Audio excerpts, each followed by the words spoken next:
예레미야 33장 1절로 봉독하겠습니다.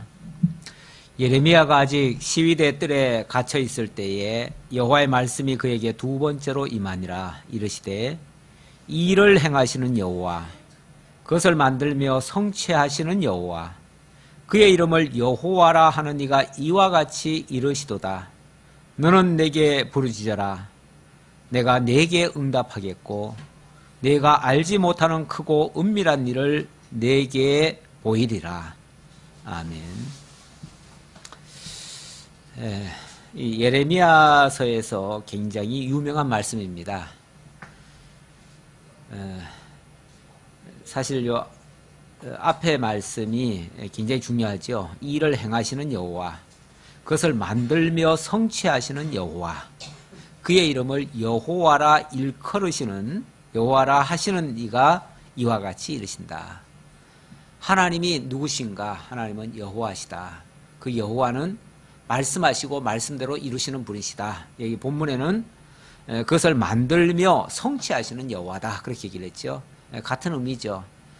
그래서 하나님이 어떤 분이신가를 정확하게 얘기를 하고, 그래놓고 너는 내게 부르짖으라. 내가 내게 응답하겠고 네가 알지 못하는 크고 은밀한 일을 네게 보이리라. 이렇게 말씀하셨는데, 많은 사람들이 이 앞부분은 빼놓고 이 뒷부분만 가지고 강조를 많이 하죠. 특히 너는 내게 부르짖으라. 그럼 내가 응답하겠다. 그러니까 기도하면 응답하신다. 이 부분만을 강조하는데, 우리가 기도하는 이유는 그 이전에 하나님이 약속하시고 그 말씀을 하시고 말씀대로 이루시는 여호와의 심을 알기 때문에, 그래서 그대로 이루어 달라고 기도하는 거죠. 그래서 요 전의 말씀을 알지 못하면 뒤의 말씀은 사실은 허공에 뜬 말이에요. 그런데 많은 사람들이 이 전의 말씀은 생각지를 않고 후의 말씀만 가지고 자꾸 강조를 하는데, 그거는 그렇게 생각을 해버리면은 인간이 앞서는 결과가 돼버리죠. 하나님이 먼저 이런 분이시다. 하나님이 이렇게 하신다. 그러니 우리가 구하자. 그렇게 하시는 그분께 구하자라고 해야 맞는 건데, 우리가 부르짖으면 하나님은 우리 기도를 들어주신다. 이렇게 나가버리면 똑같은 말씀 같지만은 인간이 앞서는 얘기가 돼버리죠. 인간이 앞서면 그걸 인본주의라고 그러죠. 하나님이 앞서야 신본주의가 되는 것이고, 성경은 전부 다 신본주의로 되어 있는데 자꾸 인간을 앞세우는 말이 들어가니까 이게 자꾸 왜곡이 돼버려요. 그래서 전체가 결국은 빗나가는 결과가 되고, 우리가 힘쓰고 우리가 뭘 해야 되고 우리가 나가는 것이요. 그렇게 되어지면 하나님의 의가 나타나야 되고 하나님의 영광이 나타나야 될 판인데, 자꾸 우리의 의와 우리의 영광이 자꾸 나타나니까 하나님이 자꾸 빠져버리는 거죠. 그렇게 되어지면 성경이 본래 우리에게 하고자 하시는 그 의도가 빗나가니까 결국 하나님의 영광이 드러나는 게 아니죠. 자, 비슷한 말 같지만은 이렇게 차이가 난다는 것을 말씀드리고요. 자, 그 다음, 여기 너는 내게 부르짖으라. 내가 내게 응답하겠고 네가 알지 못하는 크고 은밀한 일 내가 보여주겠다 그랬는데, 네가 알지 못하는 크고 은밀한 일이라는 게 뭐겠어요? 네? 그렇죠. 이스라엘의 회복이죠.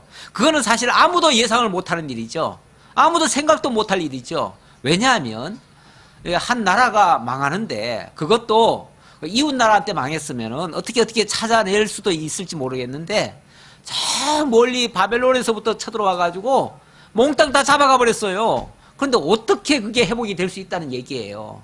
이게 현실적으로 전혀 불가능할 것 같은, 그래서 아무도 예상 못하고 생각도 못할 그런 일이 하나님의 계획 속에 있다는 거예요. 그래서 하나님은 반드시 그 크고 비밀한 거, 이거는 뭐 널리 알려가지고 알렸으면은 비밀이 아니죠. 근데 널리 알려지지 않은 거지만은 하나님은 이런 보관을 가지고 지금 너희를 이렇게 역사하고 있다. 그러니까 지금 현재 당장 되어지는 역사들은 굉장히 힘든 일이에요. 지금 예레미야도 지금 아직 감옥에 갇혔다 그러는데, 예레미야는 갇혔고요. 그 대적들은 와가지고 지금 성을 에워싸고 있고요. 그리고 지금 나라는 지금 풍전등화예요. 곧 꺼져가요. 이 상황에서 하나님이 그 엄청난 계획을 가지고 있으니까 이거는 비밀이죠. 이 당시 사람들한테는 물론 그걸 그 언약을 믿고 약속을 바라보는 자에게는 비밀이 아니에요. 더 이상 비밀이 아니지만 그걸 모르는 자들에게는 다 비밀이에요. 이 사실을, 이 비밀을 아는 자는 이 예레미야를 비롯한 몇몇밖에 없어요. 나머지는 다 비밀이에요. 그런데 그 비밀이 이제 곧 밝혀질 거다. 그런 얘기죠. 자, 4절입니다.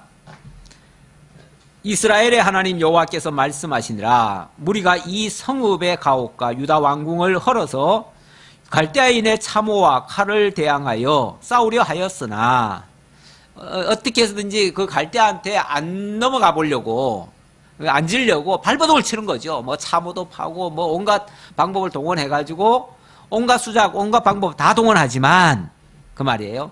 하였지만 싸우려 하였으나 내가 나의 노여움과 분함으로 그들을 죽이고.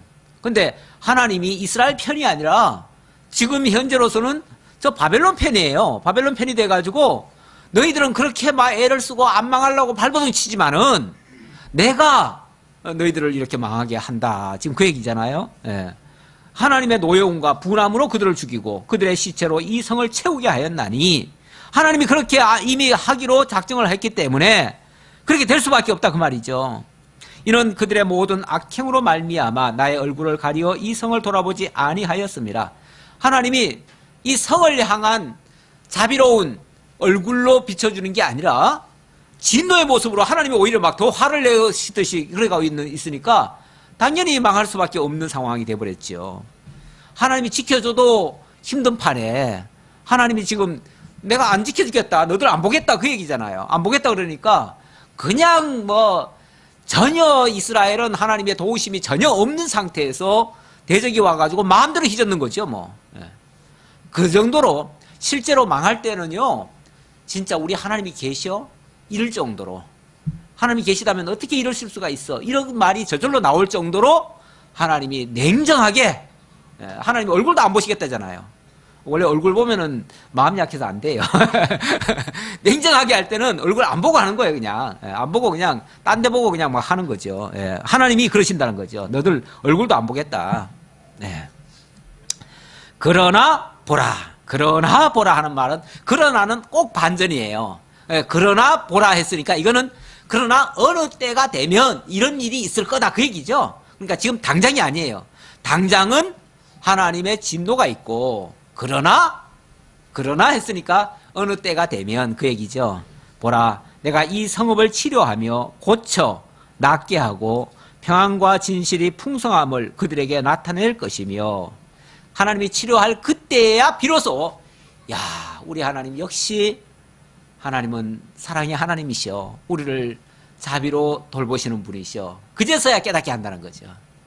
근데 이게 처음부터 막 무조건 사랑한답시고 막 죄 짓는 것도 그래 괜찮아 내가 다 덮어줄게 이러면은요, 그러면은 진짜 사랑으로 깨닫는 게 아니라 그때는 완전히 오만방자해지죠. 왜냐하면 죄를 지어도 여전히 봐주시고 무슨 일을 해도 그냥 여전히 이뻐해 주시니까, 그러면은 그냥 개망난이가 돼버리는 거죠. 개망난이가 되는데, 잘못할 때는 하나님이 냉정하게 진노하시고 그 다음에 다시 껴안아 주시면서 정말 눈물 흘려주시면서 너 그렇게 아플 때 내가 정말 가슴이 아팠단다 이러시니까 그때는 눈물이 쭈르륵 흐르는 거죠. 그래서 진노하신 후에 사랑으로 감싸주는 거, 그게 사실은 굉장히 좋은 모습이죠. 우리 집사람이 옛날에 그 애들, 요즘 뭐 우리는 하나밖에 안 키웠으니까 애들이라고 할 수는 없고 근데 자관 혼낼 때는요 어지간히 혼내요. 내가 옆에서 보면 진짜 생모 맞나 하지만 엄청 혼내거든요. 혼내는데 혼내고 나서는 또 다시 그냥 이렇게 껴안고 또 같이 기도해주고 닦아주면서 이제 그렇게 또 감싸주면서 그렇게 해줘요. 그러니까 일단 혼내는 걸 잘못했다는 건 인식하도록 만들고, 그 인식한 다음에는 또 이렇게 사랑해주는 그 모습을 보여줘요. 그래서 빗나가지 않는 것 같아요. 그래서 혹이라도 조금 실수하고 조금 뭐 잘못된 길로 가려고 하다가도 이제 나를 지금 이렇게 지켜주고 있구나라는 걸 생각하고 그리고 혼을 내더라도 그게 내가 미워서가 아니라 정말 나를 지켜주려고 하는구나 라고 생각하는 것 같아요. 그러니까 빗나가지 않는 것 같아요. 우리 하나님이 하실 때도 꼭 보면 그래요. 혼내실 때는 아주 엄청나게 혼내시는 거죠.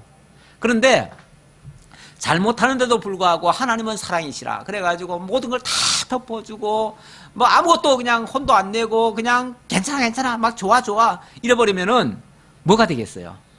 기고만장해지는 거죠. 지가 진짜 잘하는 줄 알죠. 예. 근데 만약에 그 하나님이 아니시고요, 예를 들어서 아주 버려진 자식 같으면 그렇게 해도 돼요. 그런 자식은 뭐 해야 하니까요? 뭐 이용의 가치는 있으니까 이용하려면은 뭐 일 시켜 먹으려고 한번 잘못하는데도 잘한다 그러죠. 그건 일 시켜 먹으려고 그러는 거예요. 그거는 이용해 먹으려고. 그거는 사랑으로 하는 게 아니고 그건 어떤 자기 뭐 어떤 목적을 달성하는데 그 사람의 손님발이 필요하니까 부려먹으려면은 잘한다 해줘야지. 그래서 고래도 춤추게 해가지고 돈 벌잖아요. 고래 춤추게 하는 게 그게 좋은 게 아니고 고래 춤추게 해가지고 그걸로 이용해가지고 돈 번다는 얘기예요. 내가 왜곡됐나요? 그러니까 무조건 옳다 하는 거는 사실 바람직한 건 아니죠. 그러니까 사실 잘못할 때는 분명히 잘못한다는 걸 인식시켜 주는 것이 필요는 해요. 필요는 하는데 그때에도 속으로는 사랑의 마음을 가지고 해야죠. 만약에 그걸 미워서 만약에 한다 그러면은 사람은요, 이 영적인 동물이라 미워서 하는 거는 금방 알아요. 예. 자기 잘못하는 인간도 자기 미워하는 건 대부분 알아요. 그래가지고 그런 거는 이게 좋은 효과가 안 나와요. 예. 그리고 교육적으로 하려고 하는데 교육적 효과가 안 나오면 안 하기만도 못해요. 그래가지고 부작용이 날 수가 있거든요. 그래서 그런 거 할 때는 혼내는 거는 가능한데 혼낼 때는 정말 사랑으로 그거를 혼내주고 그 다음에는 또 반드시 위로라는 게 있어야 돼요. 위로해줘야 그 혼낸 것이 미워서 혼낸 게 아니다라는 걸 알 수 있는 거죠. 그래야 진짜 나를 사랑하니까 그래서 내게 관심을 줘서 나의 잘못을 진짜 고치려고 이렇게 해주는구나 라는 걸 깨닫게 되죠. 그렇게 되어지면 그건 아마 긍정적인 효과가 나올 거예요. 우리 하나님이 하시는 방식이 그런 식이다. 무조건 덮어주는 건 아니다. 혼낼 때는 혼내시고 또 때가 되면 또 회복해 주신다. 그 말이죠. 그 다음 내가 유다의 포로와 이스라엘의 포로를 돌아오게 하여 그들을 처음과 같이 세울 것이며 이 처음과 같이 세운다. 이 유다의 포로, 이스라엘 포로 이걸 나눠놨죠. 이게 이제 망할 때 나눠 망했어요. 왜냐하면 이스라엘과 유다가 서로 맨날 싸웠어요. 네가 옳으니 내가 옳으니 서로 자기가 옳다고 하면서 상대방을 정죄하고 그러다 보니까 같은 형제지만은 형제가 서로 미워가지고 서로 대적하고 서로 싸운 거예요. 그러니까 하나님이 그러면 둘 다 망해라. 그리고 하나님이 둘 다 그냥 각각 망하게 하신 거예요. 각각 망하게 했으니까 나중에 아마 망한 다음에는요. 망한 다음에 나중에 또 같이 합쳐졌죠. 망한 적질에서 합쳐졌어요. 우리나라도 참 어찌 보면 우여곡절을 많이 겪었잖아요. 그러다 보니까 우리 민족처럼 전 세계에 흩어져 있는 민족도 많지 않아요. 아마 유다 민족이 제일 많을 거고요.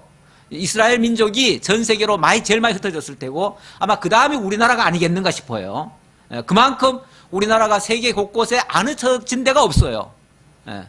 그런데 흩어질 때는 환경이 다 달랐죠. 일제시대 때 흩어졌고 그 다음에 남북 전쟁 때 또 흩어졌고 그 이전에도 벌써 흩어졌고 어쨌든 이렇게 흩어지다 보니까 흩어질 때는 서로가 원수가 돼가지고 흩어졌어요. 그런데 망하고 나니까 적지에서 어쩌다가 고국의 동포를 만나면 그렇게 반가운 거예요. 옛날에는 원수였을 텐데 망하다 보니까 니나 내나 알고 보니까 다 똑같은 신세야. 그러니까 그때는 서로 의지하고 서로를 위해주고 그때는 정말 동포애를 가져요. 그래가지고 나중에 어차피 같이 망했으니까 망한 다음에 회복할 때는 하나님이 또 함께 회복해 줄 거거든요. 그때는 어깨동무하고 같이 즐겁게 돌아올 수 있는 거죠. 그래서 시편에 보면은 형제가 연합하여 동거함이 어찌 그리 아름다운고, 이런 표현이 나오죠. 그래서 하나님이 마침내 그 형제가 과거에 으르렁거리던 형제가 이제는 연합해서 동거할 수 있도록, 함께 한 두목을 세우고 같이 돌아올 수 있도록 이렇게 해주셨어요. 그렇게 해줄 거라고 지금 본문에도 얘기를 하는 거죠. 그래서 유다의 포로와 이스라엘 포로 각각이지만 돌아올 때는 그들을 처음과 같이 세울 것이며, 처음은 뭐예요? 한 백성이죠. 한 민족으로서 같이 돌아오게 한다. 내가 그들을 내게 범한 그 모든 죄악에서 정하게 하며, 그러면 그 멀리 포로로 각각 갔다가 돌아오는데 우리 인간 생각 같으면은 아니 또 돌아오게 할 걸 뭐하러 망하게 했어 이러지만은, 그냥 괜히 갔다 오는 게 아니고 갔다 오면서 부정했던 것이 정하게 한다 그 말이잖아요. 그러니까 이게 그냥 헛수고가 아니에요. 헛수고 같지만 그냥 단순히 갔다가 오는 걸로 보면은 괜히 왔다 가는 것 같지만은, 하나님은 그 과정에서 자기들의 그 잘못을 다 깨닫게 하고 하나님 앞으로 돌아오게 만들고, 그래서 하나님의 사람으로 거듭나게 만드는 이런 역사가 있는 거예요. 그러니까 한번 나갔다가 돌아오는 게 훨씬 좋은 거죠, 결과적으로. 예. 그렇게 해서 정하게 하며 그들이 내게 범하며 행한 모든 죄악을 사할 것이라. 정하게 하고 사하게 하고 완전히 새롭게 하는 거 아니에요. 근본을 바꿔버리는 거 아니에요.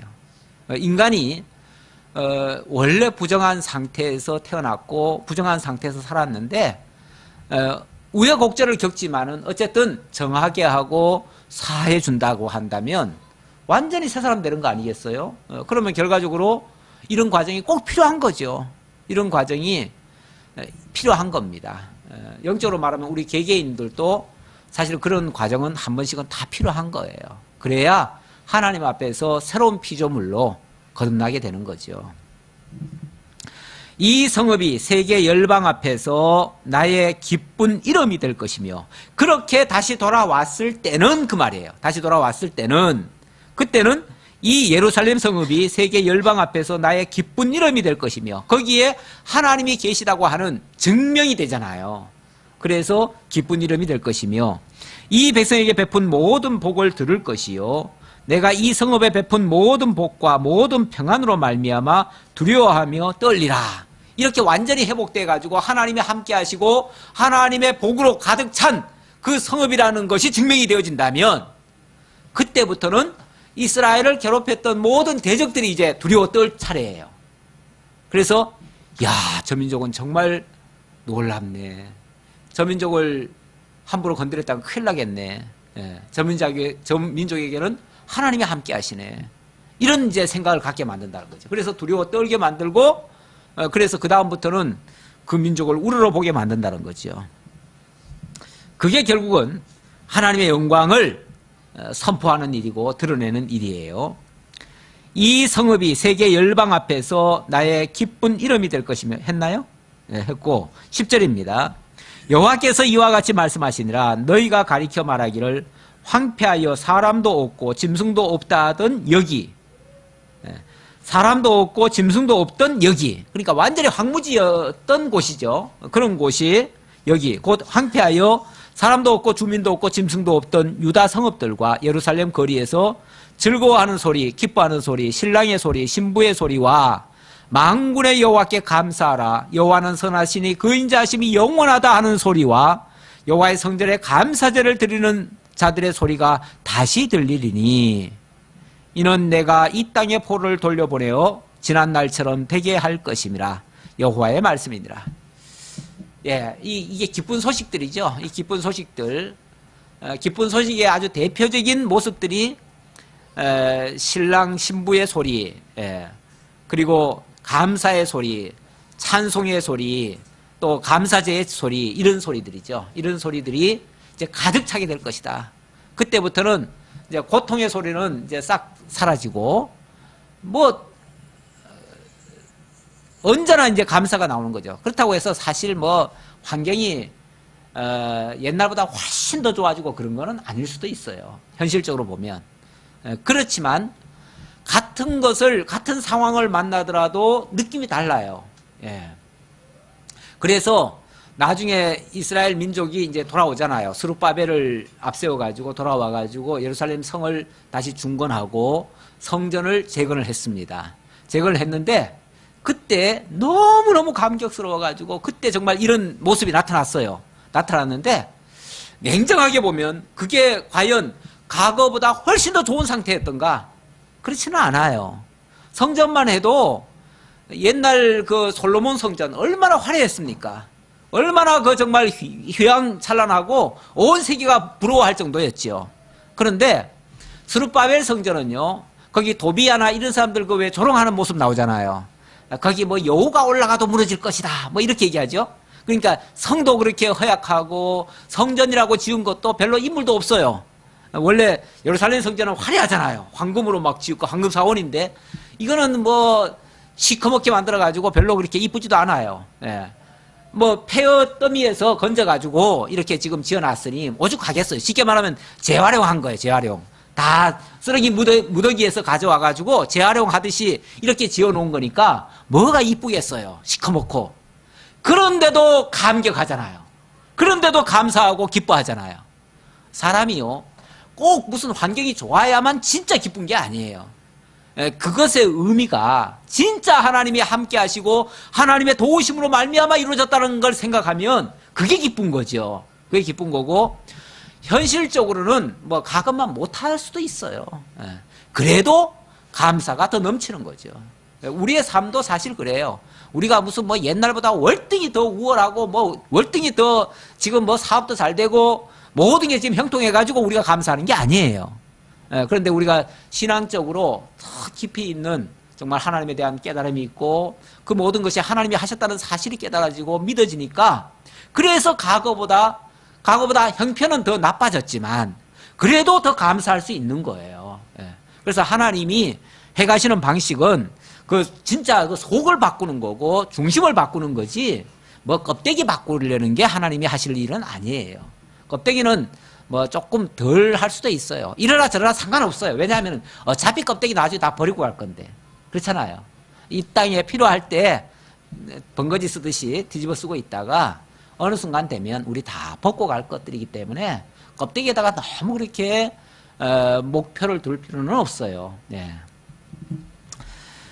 자, 그러면서 이렇게 하나님이 회복하실 것이다. 그래서 이렇게 감사가 넘쳐날 것이다. 그래서 만군의 여호와께 감사하라. 여호와는 선하시니 그 인자심이 영원하다. 이런 소리가 막 저절로 나올 거다 그랬는데, 우리 시편에 보면은 왜 막 이런 찬송이 많잖아요. 그런 찬송이 물론 거기에 뭐 시편 기자들이 이렇게 이제 바벨론에서 회복할 때라든지 아니면은 또 뭐 다윗이 쫓겨다니다가 이렇게 회복했을 때 모습이라든지 그럴 때에 정말 하나님의 그 선하시고 인자하심이 얼마나 위대하신가를 깨닫고 감동으로 기록한 내용들이죠. 그런 모습들. 12절입니다. 만군의 여호와께서 이와 같이 말씀하시되 황폐하여 사람도 없고 짐승도 없던 이곳과 그 모든 성읍에 다시 목자가 살 곳이 있으리니 그의 양떼를 눕게 할 것이라. 목자가 다시 있고 그의 양떼를 눕게 한다. 목동이 양을 치다가 이제 음식을 먹고 배불러 가지고 그 풀밭에 누워 가지고 쉬고 있는 그 모습, 어떻게 보면 한가하지만은 얼마나 풍요롭고 여유 있고, 사실 양이라고 하는 거는 큰 욕심은 없어요. 배만 부르면 돼. 배만 부르면 되기 때문에 그냥 배 부르면은 좋은 그런 어떤 꼴이 있는 곳에 가서 배 풍족하면은 그냥 감사하고 그냥 편안하게 누워 있고 이런 모습이에요. 우리 하나님께서 우리를 양들처럼 여기시기 때문에, 그래서 정말 목자들을 동원해 가지고 우리를 선한 길로 이렇게 인도해서 젖과 꿀이 흐르는 그런 곳으로 인도해서, 뭐 젖과 꿀보다도 말이 젖과 꿀이지 뭐 그냥 양에게는 풀이 젖이죠. 뭐 그냥 풀 많은 곳으로 인도해서 그렇게 하는데, 시편 23편에도 보면은 다윗이 우리는 하나님은 양이시고 목자시고 우리는 양이고, 그래서 푸른 물가로 인도하시는 도다 뭐 이런 얘기하시죠. 예.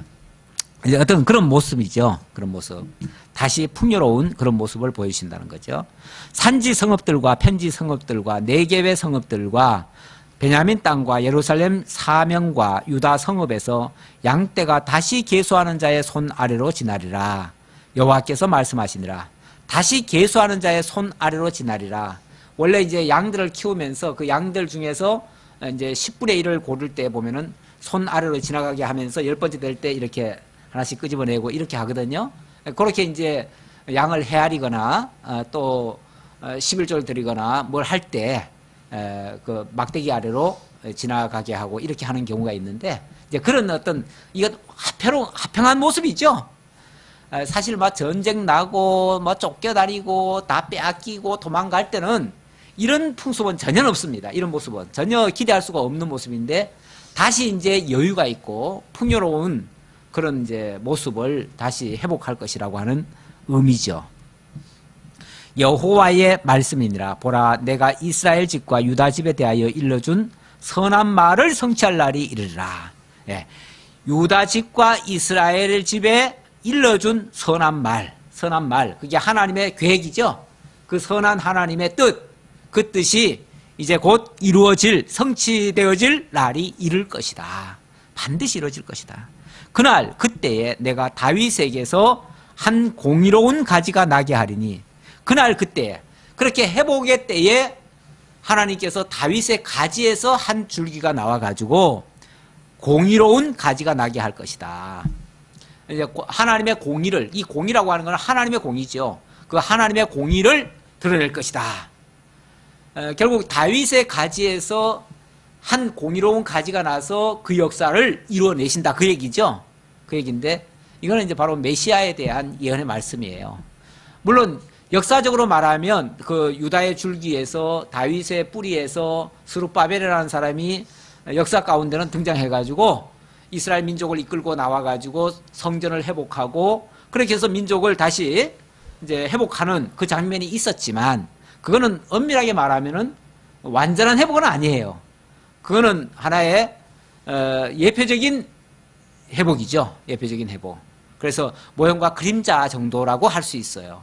그런데 실제는 바로 이 유다의 가지에서 결국은 한 공의로운 가지, 바로 예수 그리스도가 오셔서 진정한 공의가 이루어지도록, 진정한 공의는 하나님의 영광을 선포하는 일이에요. 그래서 하나님의 영광을 드러내는 그런 역사가 있을 것이다 라고 예언하는 장면입니다. 자, 그렇게 되어지면 그가 이 땅에 정의와 공의를 실행할 것이라. 그가 이 땅에 오셔서 하시는 일이 정의, 공의, 하나님의 의예요. 한마디로 말하면 하나님의 의예요. 그 하나님의 의를 드러낼 것이다. 하나님의 의를 선포하고 드러낼 것이다. 그날에 유다가 구원을 받겠고 예루살렘이 안전히 살 것이며 이 성은 여호와는 우리의 의라는 이름을 얻으리라.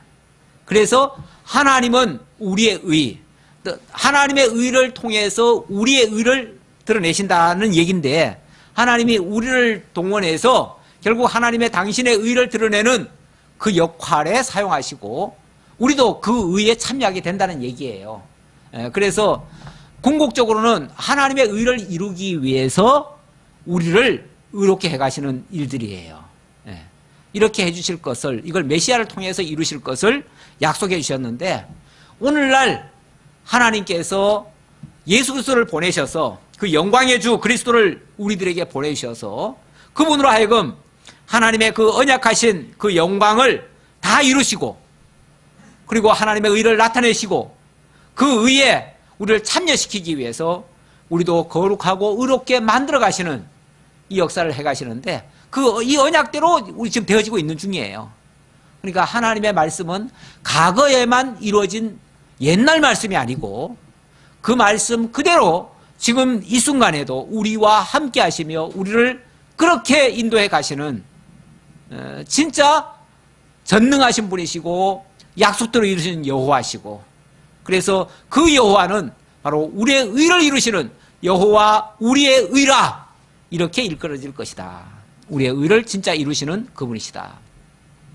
그분이 우리를 나라와 의로 삼으시는 그런 모습을 약속하시고 그대로 이루실 것이라고 하는 말씀입니다. 17절입니다. 여호와께서 이와 같이 말씀하시니라. 이스라엘 집에 왕위에 앉을 사람이 다윗에게 영원히 끊어지지 아니할 것이며 내 앞에서 번제를 드리며 소제를 사르며 다른 제사를 항상 드릴 레위 사람 제사장들도 끊어지지 아니하리라 하시니라. 예, 왕위에 앉을 자가 영원히 끊어지지 않고 영원히 하나님 앞에 제사드릴 자도 영원히 끊어지지 않는다라고 했는데 사실 역사적으로 말하면 끊어졌죠. 역사적으로 말하면 끊어진 거지요. 그런데 역사적으로는 끊어졌는데 어떻게 됐죠? 예, 결국 마지막에 그리스도가 오셔서 그리스도가 온전히 만왕의 왕이 되어주시고 그리고 영원한 대제사장이 되어주시고 지금도 하늘 성소에 올라가셔서 우리를 대신하여 하나님 앞에 제사를 드리시는 대제사장이 되어주시고 우리는 그 제사를 통해서 의롭게 된 우리는 이제 하나님의 거룩한 제사장이 되어서 만인 제사장이 되어서 우리도 그 하나님을 사랑하고 이웃을 사랑하는 그 제사 사역을 할 수 있도록 왕같은 제사장 사역을 우리로 하여금 하게 하고 그걸 통해서 하나님이 정말 왕이시고 하나님이 진정으로 우리의 대제사장 되심을 늘 선포하는 듯이 이렇게 해가시는 역사를 지금도 하고 계십니다. 지금도 하고 계시니까 그렇게 하시는 그분이야말로 영원한 제사장이시고 영원한 우리의 왕이시다. 그분 때문에 우리도 그분에게 붙어 있는 동안은 우리도 왕 같은 제사장이 되는 거죠. 예. 우리는 그분 때문에 그냥 존재하는 겁니다. 예. 자, 이렇게 해서 영원히 끊어지지 않을 것이다. 그렇게 해가시는 거예요. 이제는 육적인 왕, 육적인 제사장으로 계속 있겠다는 얘기가 아니라 영원한 제사장, 영적인 제사장으로 우리와 함께 계시고 있다는 것을 말씀하십니다. 그래서 지금도 하나님의 모든 택한 백성들을 하나님께 바치기를 원하시고 우리를 통해서 우리를 구원하셔서 하나님께 바치시는 거죠. 그렇게 해서 우리가 하나님의 자녀로서 영원히 살도록 그렇게 하신다. 여호와의 말씀이 예레미야에게 임하니라 이르시되 여호와께서 이와 같이 말씀하시니라. 너희가 능히 낮에 대한 나의 언약과 밤에 대한 나의 언약을 깨뜨려 주야로 그 때를 잃게 할 수 있을진데 하는 말은 뭐예요? 그렇게 할 수 있다면 그 말이죠. 할 수 있다면 그렇다면 뭐 세상이 뒤집어지겠죠. 다시 말하면 우리가 하나님과의 맺어진 그 언약, 낮에 대한 언약, 밤에 대한 언약 이거를 우리가 바꿀 수만 있다면 세상은 엉뚱한 데로 가겠죠. 근데 우리가 바꿀 수 있습니까? 없지요. 없으니까 결국은 하나님의 뜻대로 된다. 그 얘기를 강조하려고 부정의 부정은 긍정이라는 말씀 제가 드렸지요. 그래서 이거는 더 강조하기 위해서 이런 식의 표현을 하는 거예요. 21절 내 종 다윗에게 세운 나의 언약도 깨트려 그에게 그의 자리에 앉을 다스릴 아들이 없게 할 수 있겠으며 내가 나를 섬기는 레위인 제사장에게 세운 언약도 파할 수 있으리라. 만약 그렇게만 할 수 있다면 내가 너에게 약속한 이 만왕의 왕 또 영원한 대제사장 이 언약도 안 이루어질 거다 그 말이에요. 그러나 우리가 그렇게 할 수 없기 때문에 결국 하나님의 뜻대로 하나님의 약속대로 될 것이다. 그걸 강조하려고 하는 말이에요. 우리 국어 실력이 좀 있어야 됩니다. 왜냐하면 이 성경이 가끔 보면 부정에 부정을 많이 해요. 그래가지고 강한 긍정을 하려고 그렇게 표현하는데 이걸 문장을 잘 이해를 못하면 거꾸로 알아들어요. 우리가 무슨 소리야 지금 헷갈리네 이렇게 이제 들리기도 해요. 하늘의 만상은 셀 수 없으며 바다의 모래는 측량할 수 없나니 내가 그와 같이 내 종 다윗의 자손과 나를 섬기는 레위인을 번성하게 하리라 하시니라. 하나님의 언약 절대 파할 수 없다. 그리고 반드시 약속대로 그렇게 해주겠다. 그 말을 강조하는 말씀입니다. 자, 23절 마지막까지 우리 한번 교독 좀 해볼까요? 여호와의 말씀이 예레미야에게 임하니라 이르시되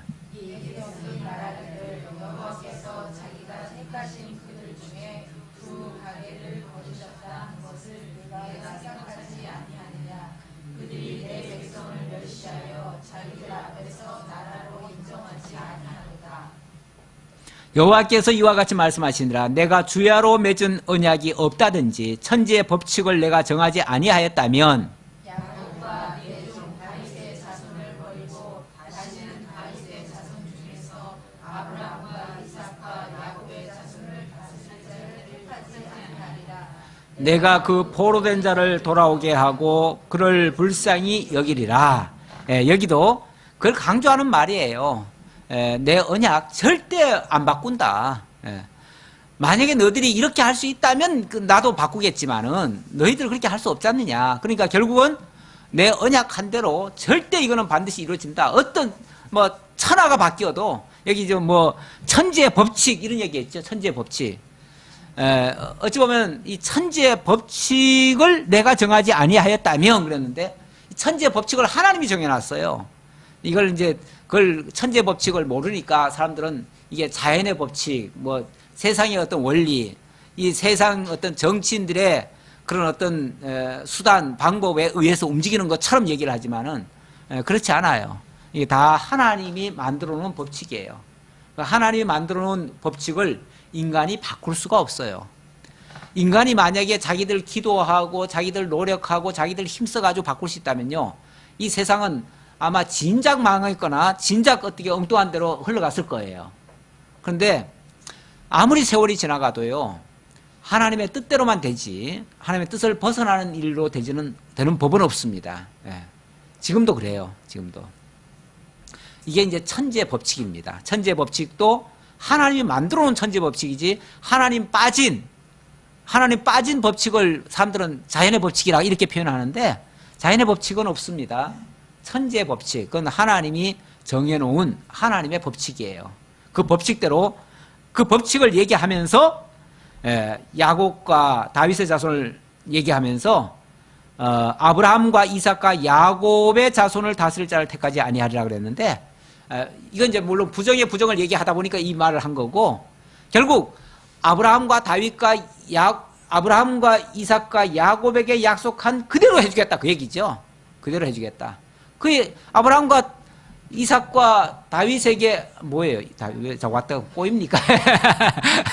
내가 너무 크게 보다가 갑자기 좁게 보려니까 이제 어떻게 보면 언약의 시초죠. 그게 언약의 시초인데 어찌 보면 원시 언약이라고도 할 수 있어요. 처음에 맺은 언약.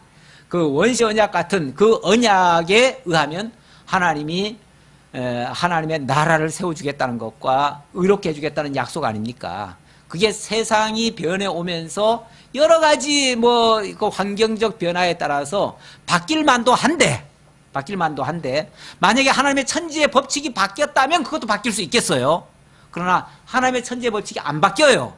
안 바뀌기 때문에 내 언약도 절대 안 바뀐다 그 말이죠. 결국 그 언약대로 하나님은 이루신다라는 걸 강조하는 용법이에요.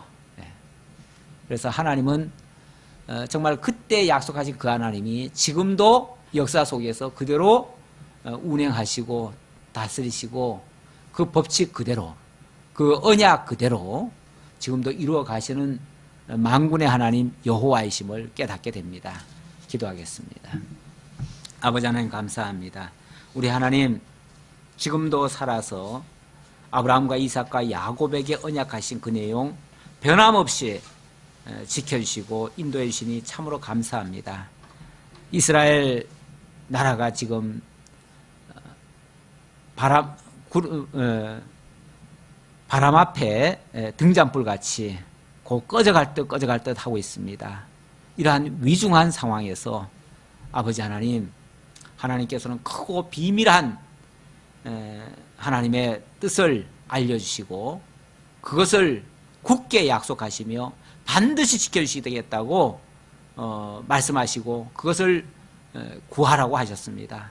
아버지 하나님, 우리도 이 땅에 살면서 여러 가지 어려운 현실을 만납니다.